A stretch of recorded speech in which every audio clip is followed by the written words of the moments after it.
I'm going to brief you on the details as we know them regarding the officer-involved shooting that occurred on August 9th, 2023 in the 2400 block of Northwest Highway. This is the 8th officer-involved shooting involving a Dallas police officer in 2023 and the 6th time my officers have been fired upon. On August 9th, 2023 at approximately 12:45 a.m., Dallas police officer Nathaniel Chapman was working in a plainclothes capacity on duty conducting surveillance in the 2400 block of Northwest Highway. The preliminary investigation determined a gray sedan pulled up behind Officer Chapman's covert vehicle. 3 suspects got out of the sedan and approached Officer Chapman's vehicle on the passenger and driver's side. At least 2 of the suspects had firearms and pointed them at Officer Chapman and demanded his vehicle. Officer Chapman complied and was allowed to exit the vehicle and began to place distance between himself and the suspects. As Officer Chapman backed away from his vehicle, he drew his duty weapon. Shots were fired by at least 2 of the suspects and by Officer Chapman, who was ultimately struck in the left leg. The suspects then sped away from the scene in the gray sedan and in Officer Chapman's covert vehicle.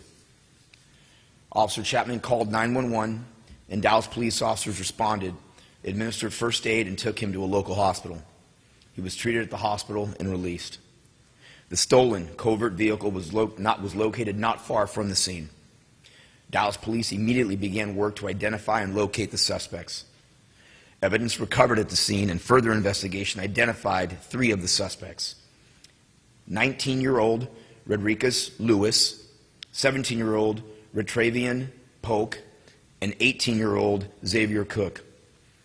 On the night of August 9th, the 3 men were located and arrested in Shreveport, Louisiana, and charged with aggravated robbery. Additional charges are pending or possible.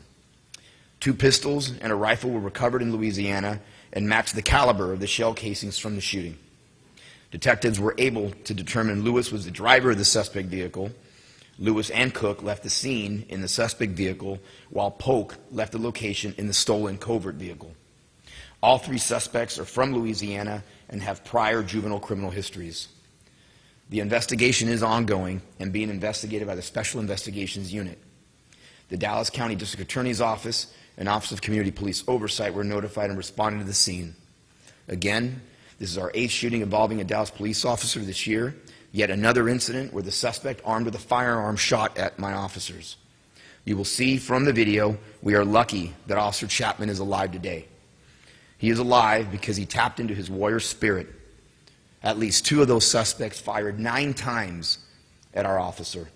He bravely stood in the face of these evil individuals. It's what our men and women do when they go to work each day, not knowing what the day or call will hold, to serve and to protect this city. And here's an officer doing his job, working to protect the people of our city from violent crime when he becomes a victim himself of a violent act. I'm grateful to Officer Chapman and to each of the brave men and women of this police department for the great work they do each day and the bravery and commitment to our profession and our city. Now, you all know this has been a tough week for us, and I cannot thank the members of our SIU unit enough for the remarkable investigative work on this case and expediency in which this case has been resolved.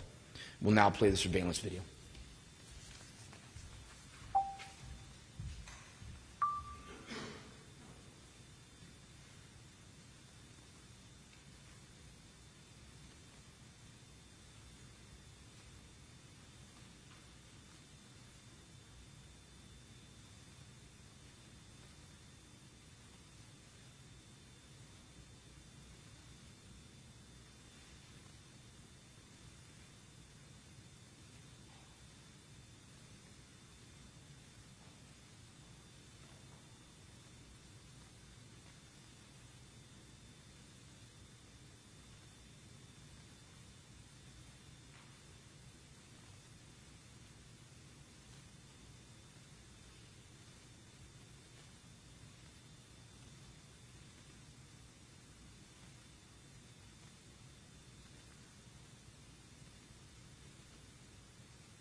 All right, with that, I'll open up to questions. Chief, was his surveillance completely separate from these three individuals, or were these three individuals involved in what he was there doing? No, unrelated. Unrelated. He was there. He was one of our covert units, and doing his duty, conducting surveillance across the street. So they're completely unrelated. Completely caught him by surprise. So it could have been anyone parked in that car that these guys were just looking for someone to crush it? Yes, absolutely. What's that? You know what? By great investigation, I'm not going to go into all the different. There was evidence that was found at the scene that our detectives pieced together. They just do amazing work. It was great investigation. One more. You said that the three men were from Louisiana. Yes. So do you think this is something that may happen? Criminals coming from all their states, still causing involved? Oh, it happens regularly. It absolutely happens regularly. These individuals did not come into Dallas to just have a good time. They came here on a mission, and I'm sure as we look further in other things, I'm not going to be surprised if there were other crimes committed by these three.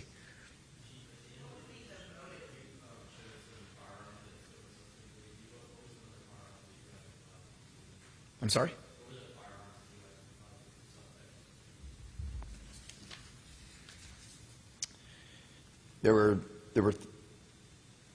There were pistols and a rifle that was there. One of them was a .223.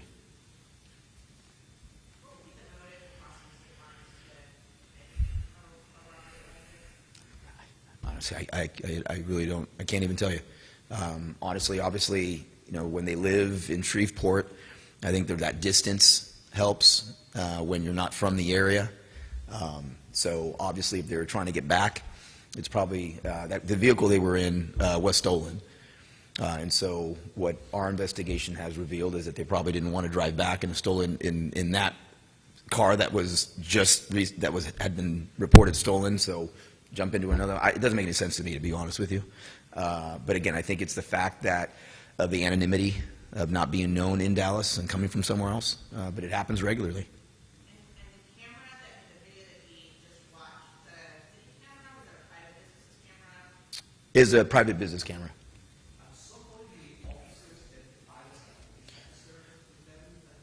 I'm sorry?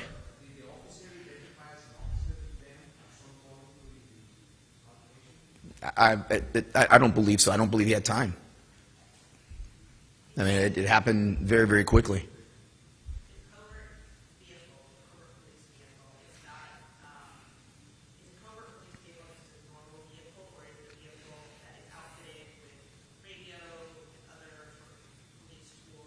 Inside of it, it does, yes. We are surmising it was very obvious to them when they heard the radio traffic of an officer having been shot, and that's probably one of the reasons they dumped it as quickly as they did.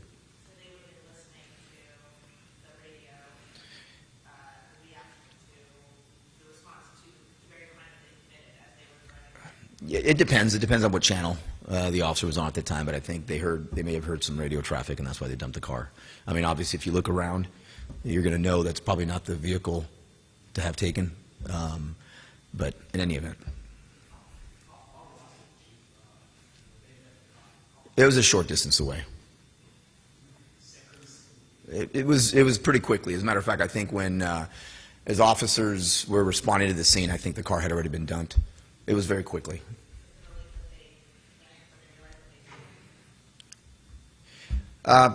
Again, I can't get into the heads of these individuals, but I mean, I would imagine. Chief, can you, not to repeat everything that you did yesterday, but can you speak to the week and the health that an Officer Chapman is getting right now, and tell us, as far as you know, how he's doing? Well, he's doing well. He was released that night, treated and released that night. I met with him at the hospital. He was in great spirits. He was ready to get back to work. Like every police officer here that puts on this uniform or goes out and does his job.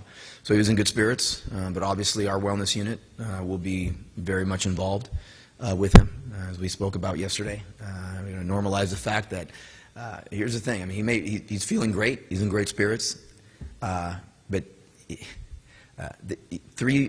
at least 2 armed suspects shot 9 times at him at relatively close distance. Right? It's by the grace of God and his warrior spirit that we didn't lose another officer that same day.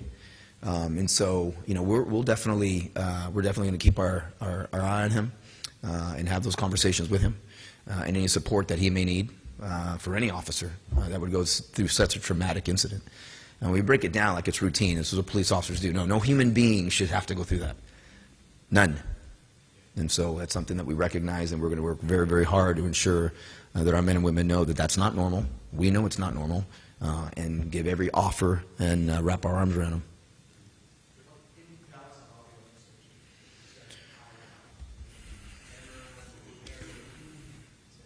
He's been out of the department since 1999.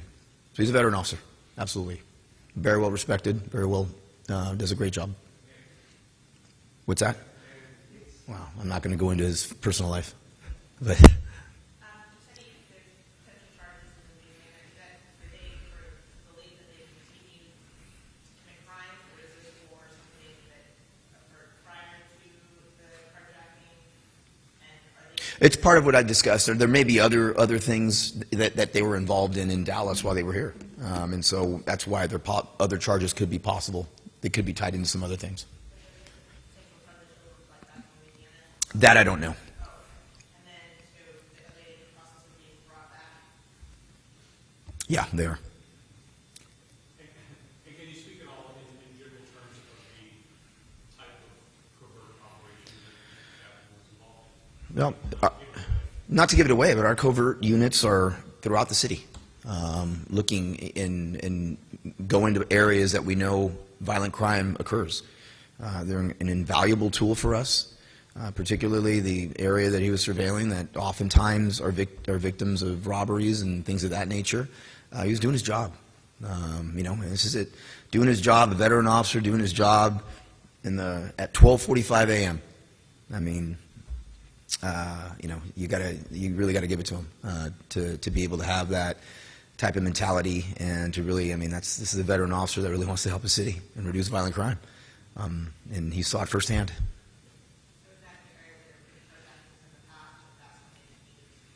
They're normally, depends on the intelligence that they're getting on a day-by-day basis is when they get where they're deployed. But again, they're invaluable for us, and we absolutely need them. And it's something that I'm grateful that we have those resources available. They've helped solve many crimes for us. And although we were a victim on this one, it also solved this crime. They were not going to stop. You know, he put his life on the line really to protect the residents of the city, because had it not been his car, there was someone else whose car was going to get carjacked that night. That is 100% fact. And so on one hand, we're fortunate that a resident of the city of Dallas was not hurt.